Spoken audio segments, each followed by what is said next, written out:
It is Oscar weekend. It's here. My second favorite day of the year, other than Christmas Day.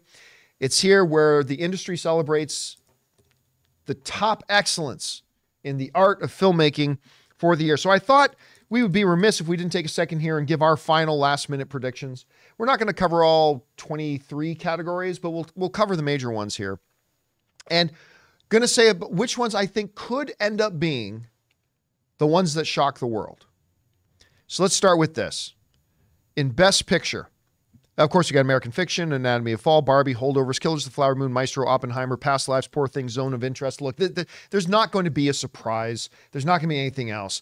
Oppenheimer is going to win Best Picture. There is nothing else that has even put up a monochrome of resistance during the award season. There's really nothing else here. I mean, should Poor Things, crossing Past Lives and Poor Things. Woo. Should Poor Things be giving it a run for its money? Yes, but I mean, it's just should Killers of the Flower Moon be giving it a little bit more for its run for its money? Maybe, but I mean, it's just so clear. Oppenheimer's going to win this. Nothing else. It's not going to be any tension at the end. Chris, do you think anything else could beat Oppenheimer, or is this one a lock? I really think that's the one. I really, really do. Although in the past we've seen things, right? Like La La Land, we thought that was going to win, and then it went to Moonlight. So something like Past Lives could kind of sneak up on you, or Holdovers even, or something like that. But I do think Oppenheimer is the one that most folks are going to go with. Yeah, and I'm not even going to pick a surprise because there is not going to be a surprise here. I mean, that's just it. All right. Quality films, though. All so amazing. So many year. good it's films. A I mean, year. look, when you look at like Zone of Interest, Poor Things is so fantastic. Holdovers is great. Anatomy of a Fall is great. American Fiction, so good. I finally got to see that. So good. So good. I'm a little surprised Past Lives didn't get nominated, to be honest with you. But anyway, that's a topic for another time. We move on to Best Actor. Bradley Cooper, Maestro, Coleman Domingo and Rustin, Paul Giamatti, Cillian Murphy, Jeffrey Wright.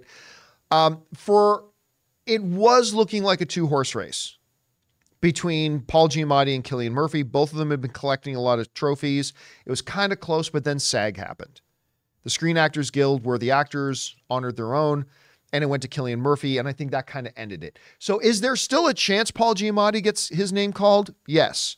But I would put my $5 on Cillian Murphy winning that. It's just, that's where the momentum seems to be. By the way, if they really want to shock the world, Jeffrey Wright for American Fiction, who is so freaking good in this movie. But I mean, just some of the performances this year, especially in this category. Listen, I wasn't a huge fan of Maestro. Bradley Cooper is inspired in it. And Bradley Cooper is fabulous in that movie, even though I didn't love it. Paul Giamatti, yeah, but it's going to be Cillian Murphy. What do you think? I think it's going to go to Cillian as well. But God, do I love Paul Giamatti. And he is amazing in this film. Yeah. Yeah, he's 100%. So great. I mean, I'm still upset about, him not getting an Oscar for Cinderella Man. If I'm being completely honest. In that. Yep. That was the year of, I believe, Syriana. And so I think George Clooney won that year. If I'm getting my dates correct. But, Cillian Murphy, he's on that screen almost every moment of Oppenheimer. Oppenheimer. I'm doing great today, you guys. I think it was great. Fist and vomit. I've still just got that in the back of my mind, like, Jesus Christ. He's on the screen almost every frame of Oppenheimer. There we go. Use the second take. We're not live, right? It's fine. Yeah, it's fine. Perfect. Thank you. All right, let's move on. It's great. To Best Actress. This is the one category that I honestly think is a coin toss. There's no other category that's a coin toss. This one is it. It's not going to be Annette Bening. It's not going to be Sandra Hüller. It's not going to be Carey Mulligan. It's going to be Emma Stone and Lily Gladstone. And going into SAG, it looked like all the momentum had gone to Emma Stone. Yeah. It was a close race for a long time, but it looked like Emma Stone was definitively pulling the lead. And again, then came SAG. And they give it to Lily Gladstone. And now it's like, well, now I don't know. So I'm not going to put a push. I am going to make a pick. I am still going to pick Emma Stone. I still think Emma Stone will be the one to get it, but I would put $0 on this because it's almost a coin toss. Yeah. It's almost a coin toss at this point. So, but if I have to pick one, I'm going to say it's going to be Emma Stone. Although I ain't going to be mad at all if it's Lily Gladstone. It's not going to be any of the other three. No. So, Chris, who wins this category? Kurt Affair in the chat said, someone with a stone in their name will win. That's the one guaranteed. That's wonderful. So, I think you're probably correct in that it probably will go to Emma Stone. It's a absolutely bananas performance. Yeah. What she does in Poor Things is wild. Lily Gladstone gives us something that is so heartbreaking and raw and visceral, though. And I do think that we typically gravitate towards those kind of performances when it comes to Best Actor, Best Actress. So, I mean, it's really neck and neck here. I won't be upset about either of those choices, but probably Emma's going to get it. All right, we move on now to Best Supporting Actor. Sterling K. Brown, Sterling K. Brown, Robert De Niro, Robert Downey Jr., Ryan Gosling, Mark Ruffalo. Look, across all of the award season, this has been a clean sweep for Robert Downey Jr. He's been winning he's going to win. But this is the first category where I'm going to call a surprise. Now, again, if I had to put my $15 down, I'm putting it on Robert Downey Jr. He's going to have his name. But this is one of the categories that could shake the world. Because I am not going to fall out of my chair with shock if they open up the envelope and read Ryan Gosling. This is my surprise watch. They could. You know, what do they call on the sports network when a higher ranked team is losing? Upset alert? Yeah, this is my upset alert. Oh. This is my upset alert. But in a comedy role, I mean, because I know it wasn't straight comedy, but his role more so than others was comedic. Yeah. So I wonder... I feel like Sterling could take it. I mean, look, listen, Sterling was fantastic in it. Absolutely. As was Mark Ruffalo in Poor Things. And such a different role for him. Yeah, it's a totally different type of guy that we saw. Robert De Niro is Robert De Niro in Killers of the Flower Moon. But I'm just going to say, like, Robert Downey Jr. is going to win. I'm just saying, keep your eyes open. This is my upset alert. Is Ryan Gosling getting his name read at the end there. All right. Let's move on here to Best Supporting Actress. Again, this is a given. This one's a gimme. Yep. Emily Blunt, fantastic. Danielle Brooks in Color Purple, awesome. America Ferrera in Barbie, she's wonderful in that. Jodie Foster in Nyad, Divine Joy Randolph in The Holdovers. She's winning. Like Robert Downey Jr., Chris, this is one that's been a sweep. Yeah. Pretty much throughout. Is there any doubt that Randolph wins the Academy Award this year? This is a category that I'm so confident in. I think she's absolutely clinched it. I mean, she is phenomenal in this film. She's great in everything she does, too. I think a lot of people weren't aware of her work. She is wonderful on Only Murders in the Building. She was on the very short-lived version of High Fidelity, the television series. Oh, I never did watch that. It was so good. I was so heartbroken when it got canceled. She's amazing on that show. And this role is just so powerful. She has a great job. All right. We move on now to Best Director. And this is another one that's a big lock. But I am going to give my second upset alert. All right. So Jonathan Glazer, Yorgos Lanthimos, Christopher Nolan, Martin Scorsese, Justine Triet. Look, this has been a sweep. It's Christopher Nolan. This is Christopher Nolan's year. Christopher Nolan's never won Best Director. This is the year he's going to do it. But I'm going to throw out another one. That's just to say, look, yeah, Christopher's going to win, but just don't fall out of your seat if you hear the name Yorgos. He directed the heck out of that, man. Yeah. I'm telling you, if Christopher Nolan wasn't in the running this year, this would be like Christopher Nolan has kind of been sweeping everything. I think Yorgos would have swept everything. Yeah. I mean, like the direction of this movie, it took a visionary to make this film. This is so wildly 3 degrees off reality for the way our brains work at the same time, and yet made something so compelling. Again, I often talk about the number one job of the director is to bring the best performances out of his actors that he can. Totally. I mean, Christopher Nolan did that with Oppenheimer as well, but Yorgos did that too with Poor Things. So yeah, Christopher Nolan is most likely going to win. That is my pick. Christopher Nolan's going to win. I'm just saying the upset alert on this one is going to be Yorgos. Chris, what do you think? Yeah, Yorgos is a fabulous director. He did an amazing job on this, but it's Nolan's year. Everyone keeps talking about it, and every beat of Oppenheimer is fabulous. It is, to borrow from Scorsese, it's cinema. Every moment of it is. He nails it. All right. We move on now to Best Animated Feature Film. The Boy and the Heron, Elemental, Nimona, Robot Dreams, Spider-Man Across the Spider-Verse. This one is going to be close for a lot of people. I mean, this is a 2-horse race. It's Spider-Man Across the Spider-Verse and it's The Boy and the Heron. I think Spider-Man Across the Spider-Verse is going to win its second Academy Award. Of course, I'm not going to be surprised in the least if Boy and the Heron wins either. This is going to be a close one. Yeah. But I'm going to go with Spider-Man Across the Spider-Verse. Chris, which one wins? I would do the same. I mean, it's odd to bet against Miyazaki, truly. Yeah. But Spider-Verse was so groundbreaking. You got to give it to that, I think. We want to take a second to thank a sponsor of today's video, Factor. You know, guys, some days it's great to prepare your own meal, but some days it's great to have wonderful, delicious meals already ready to go. Factor's delicious, ready-to-eat meals makes eating better every day easy. Wherever tomorrow takes you, be ready with pre-prepared, chef-crafted, and dietitian-approved meals delivered right to your door. You'll have over 35 different options a week to choose from, including keto, calorie smart, vegan, veggie, and more. And there's even more to enjoy with over 55 nutrition-packed add-ons that help make your weekly meal planning even more delicious. So what are you waiting for? Get started today and have a feel-good week of meals ready to go. They've got snacks, smoothies, and more. Discover a wide variety of easy options for the entire day, like breakfast, midday bites, and more. And guys, you get to save. We've done the math. Factor is less expensive than takeout, and every meal is dietitian approved to be nutritious and delicious. So guys, head to factormeals.com/Campea50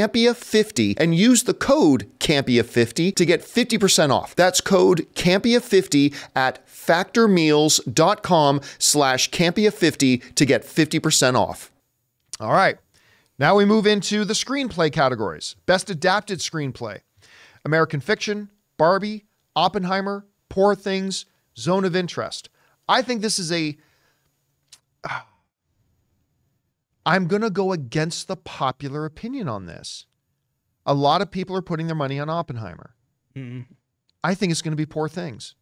Poor Things, or maybe even a third option in here of American Fiction. I was going to go that, yeah. Is that where you're going as well? Yeah. I mean, look, I think it will probably end up being Oppenheimer, but I'm going to give my first I'm going to pick, my official pick is actually going to be Poor Things. Chris, you're going to go with American Fiction? American Fiction. I've read American Prometheus, and they do a stellar job of adapting that. But I feel like it's so its own entity. And American Fiction, I just feel like that one just fires for me a bit more. It's so good. Jonathan, that's the one you would go for too? Yeah, I think so too. Although, I mean, I don't think Poor Things is going to get probably not going to get Best Director, and that might be that gimme kind of. The Oscars sometimes does that. Like, we're going to give you the consolation, even though this isn't a consolation. It's for sure, yeah. It's a big award to win. Yeah. Yes. Yeah. But you know how the Oscars happens, think. You know what I mean? The voting. So could be, but I'm going American Fiction as the dark horse on that. All right. And once again, somebody at the Oscars got confused and they inexplicably put Barbie in the Best Adapted Screenplay. Yeah, that's why I didn't choose that, because that's original. So. It should be original. It should be original, and it should be That's why sweeping. the WGA said it's an original screenplay, but whatever, somebody over at the Oscars are stupid. But we move on to the next category of original screenplay. Anatomy of a Fall, The Holdovers, Maestro, May, December, Past Lives, all incredible, except maybe I wouldn't have put May, December on this personally, but whatever. I think Anatomy of a Fall wins the Academy Award this year for Best Original Screenplay. Listen, Past Lives script is crazy good. Holdovers is crazy good, but I'm going to go for Anatomy of a Fall. Chris? I think I'm going to go with Past Lives. I would not be mad if Past Lives won. That's beautifully written. All right. We move now into visual effects. The Creator, Godzilla -1, Guardians of the Galaxy Volume 3, Mission Impossible Dead Reckoning Part 1, and Napoleon. I think Creator's going to take this one. It truly had it had kind of a double whammy going in its favor. It has the most breathtaking blockbuster visual effects while being made for an incredibly small budget. Now, a lot of people, voting with their hearts are saying they want Godzilla -1 to work, because what they did with the visual effects in Godzilla -1 for, what did we say it was, a $15 million budget? For a $15 million budget is insanely great. But the Academy Award is not Best Visual Effects for a small budget. And quite frankly, as much as you've heard me review Godzilla -1, I love Godzilla -1. But Ray, you know, you're watching with me. There are times in that movie where I was like, you could totally see that this was a $15 million budget in this scene. And then other scenes that looked insanely good, including the best nuclear blast we've ever seen in a Godzilla movie. They're like throughout the creator, every site that, well, at least from what I was seeing, was like spectacular. Oh yeah, every frame. Even the where they went to different places, that the housing units. Yep. They changed like dramatically. It was like the designs were so out there. It was like a visual sight. Like sometimes it was hard for me to pay attention to the movie itself. Yeah, I mean, and then you think about, and this was a super low budget film. I mean, it's every frame. You know what it reminded me of when I was watching it from a visual standpoint? When Neil Blomkamp made District 9. And like we looked at that movie, it's like, they made this movie for how much? That's a movie you can keep coming back to as well and go, this still looks so damn good. Yeah. Oh, it's so phenomenal. Crazy. And that's what the creator, so I think the creator takes us, Chris. Absolutely. I was devastated more people didn't go see the creator, honestly. Yeah, I don't understand why they didn't. People slept on that movie. It is stunning. It is a great story. I think a lot of people got hung up on the sci-fi tropes of it, and I feel like they did such a wonderful job exploring what programming is, what your actual intention is, what being alive is. Oh, it's gorgeous. And they went to space. Yes, they did. That's very important to me. Very important. All right, let's move on to cinematography, shall we? We got Killers of the Flower Moon, Maestro, Oppenheimer, This is Oppenheimer. Oppenheimer's going to win this. Yeah. Nothing else is going to come close to it. Chris, do we need to even discuss this anymore? This is Oppenheimer. It's the Oppenheimer year. Yeah, it's an Oppenheimer year. We're going to go to, where did it go? Film editing. Anatomy of a Fall, The Holdovers, Killers of the Flower Moon, Oppenheimer, Poor Things. I'll tell you what, editing is such an important part of the pacing of a film and the natural feel of the flow. And I thought Poor Things was exemplary. But Oppenheimer's going to win this. Yeah. I think Oppenheimer takes this. They're going to win a lot of Academy Awards this with year. that with the timeline, with the splicing in of how the actual science looks and manifests and everything too. Yeah, Oppenheimer. So guys, that's all the categories. We're going to, again, there's like 10, 15 other categories that we're not going to really touch on, but for those are the key ones. It's going to be a big night for Oppenheimer. I don't think they're going to win all of them, but I think it's going to be a very, very big night for Oppenheimer. How do you guys feel about it? Are there any big surprises that you say we should be keeping our eyes open for? Whatever you guys think, jump down into the comment section below and let us know your thoughts. Hey guys, thanks so much for watching this video. Make sure you like the video, leave a comment, and subscribe to our channel. And don't forget, we have a daily podcast called the John Campea Show podcast, available on Apple Podcasts, Spotify, or your favorite podcasting app of choice. Go and subscribe to it today so it'll be there when you need it.